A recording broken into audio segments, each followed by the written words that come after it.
Hi guys, Amanda Pritchard here, coming at you from Self-Isolation HQ in Kensington.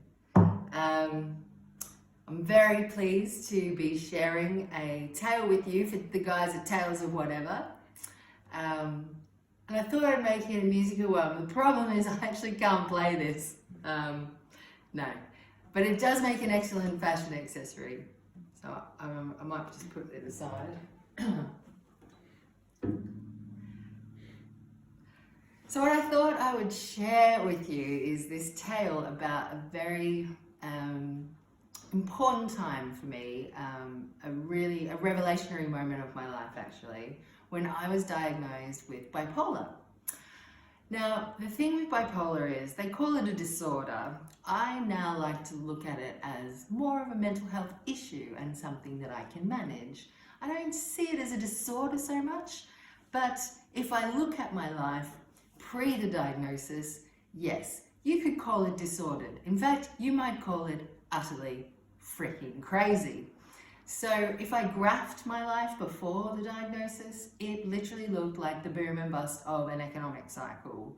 I had an amazing first really huge crash in 2008, an epic fall from grace in 2010, probably 4 or 5 massive rapid cycles of ups and downs between 2011 and 2014, and then that final massive horrific crash in 2015, which led me to finally going to a psychiatrist and seeking some help.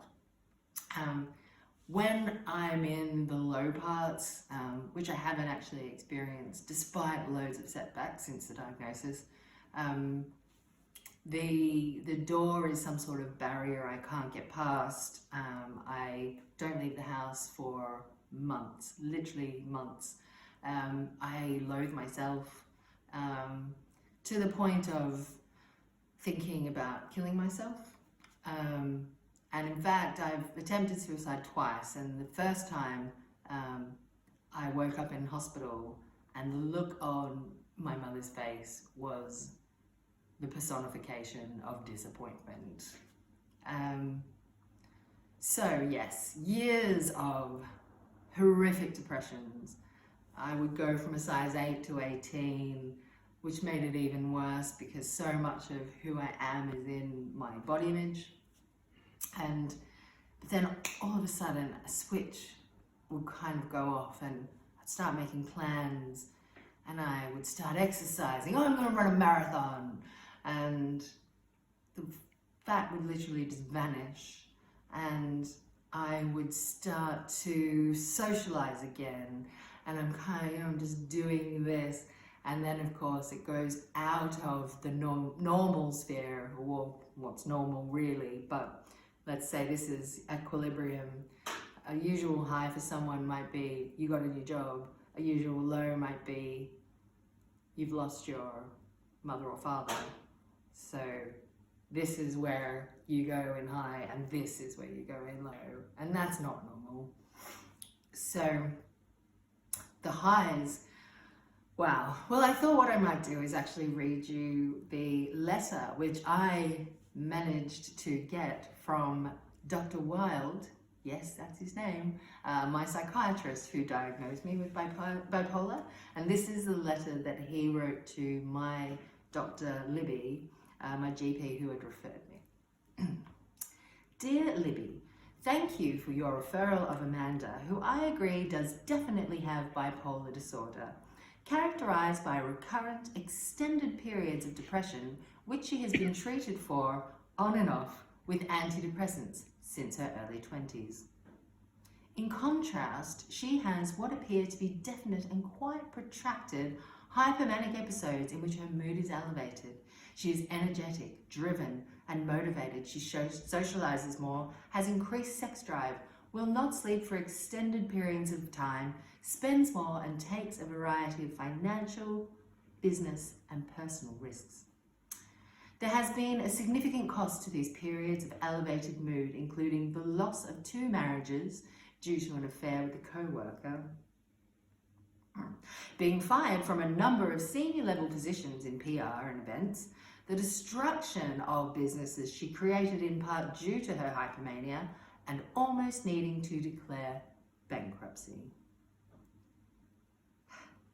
During Amanda's periods of hypomania, she has a busy mind with a proliferation of ideas, even to the extent that she takes her phone to the shower in case she could not record her brilliant ideas.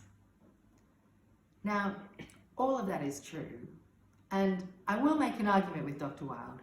Who says that they aren't brilliant ideas? Because I did create some pretty amazing things during my elevated mood.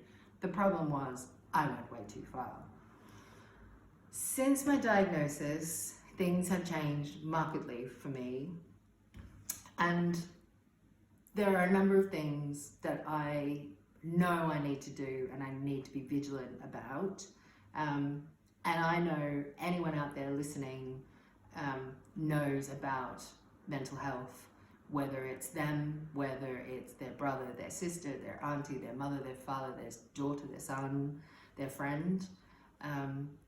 And what kept me down so low was shame.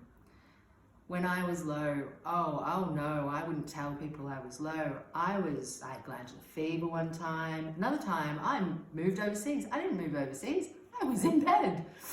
I just couldn't bear not being perfect, not being brilliant. And so the number one thing that Dr. Wilde told me was that medication will help you. I refused it, absolutely refused it. In fact, I was just so scared because there's a thing about bipolar. There's a piece of graffiti in Collingwood where I lived in Australia for a time, and it says, "I hate bipolar, it's awesome." And this is the thing, down there, it's horrific. And up there, you feel like Superwoman. And the one thing that scares you is that you be medicated and you become a zombie and all this brilliant stuff is just gonna go away. In the end, I took the medication and it changed my life. But it wasn't just that. It was me telling people. I slowly built a support network of people around me and told them about my issues and gave them my warning signs. And then I started writing plays about myself and about a character who had bipolar. And then I changed that to do stand-up comedy where I talked openly about my own bipolar and my issues and how I manage it. And it's the honesty and telling stories, the darkest stuff, that I managed to do with trying to keep it light as well. That's the main thing that's changed my career. And it's why I'm here making this video for you.